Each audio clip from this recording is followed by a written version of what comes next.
Kuna wabunge wetu wanasema hizi mabarabara zote mbaya hapa Migori County ati ni county government ndio iko na uwezo wa kutengeneza. Mimi nataka kusema tuko na mabarabara za county hapa Migori County kilomita 5,033. To maintain 1 kilometer of Maram Road per year is 1 million. If you are to maintain all of them, that is 5 billion Kenya shillings. Hiyo pesa haiko kwa county ya Migori, haiko kwa county ya Homa Bay, haiko kwa county ya Kisii, haiko kwa county yoyote hapa Kenya. Kwa hivyo mimi nawaomba wenzangu, kitu tunaomba kama ma-counties, kama tunaweza kupata fedha zaidi ya ile tunapata sasa, muongeze CDF.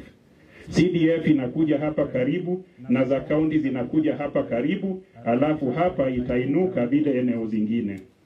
Mimi kwa umri niko na umri kubwa sana kuliko wengine wanasiasa wale hapo wako hapa. Wakati tulienda Nairobi, all those gorofa ya mabarabara haikukua.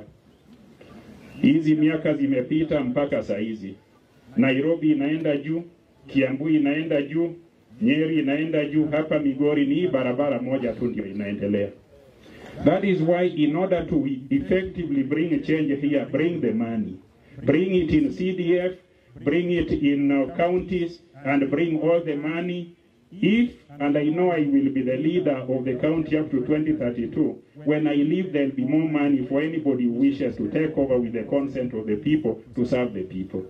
Kwa hivyo tusipigane, mimi nimeshukuru sana. Gavana wacho, samoro pesa chendo kaka sani pesa magndara omoko Nairobi. Anadua kuwa wajumbe wa Hotel Negigi Minority Leader Marwa.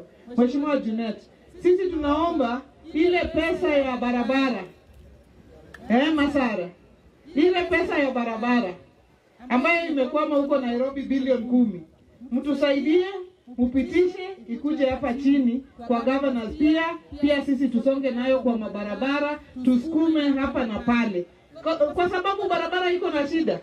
Na kila mara wanasema governor fanya namna hii, governor fanya namna ile. Na saa zingine pesa imekwama Nairobi, mtusukumie tafadhali ikuje chini tuendelee nayo na kusukuma mambo ya barabara. Najua hii mambo ni mambo kali sana na ni kali zaidi, lakini tunategemea hiyo pia sisi tupate kitu hapa chini tusukume nayo hiyo maneno. Hiyo ndio nilikuwa nataka niseme, kwa sababu saa zingine iko mambo mingi, lakini saa zingine iko hiyo shida kidogo ndio iko hapo juu.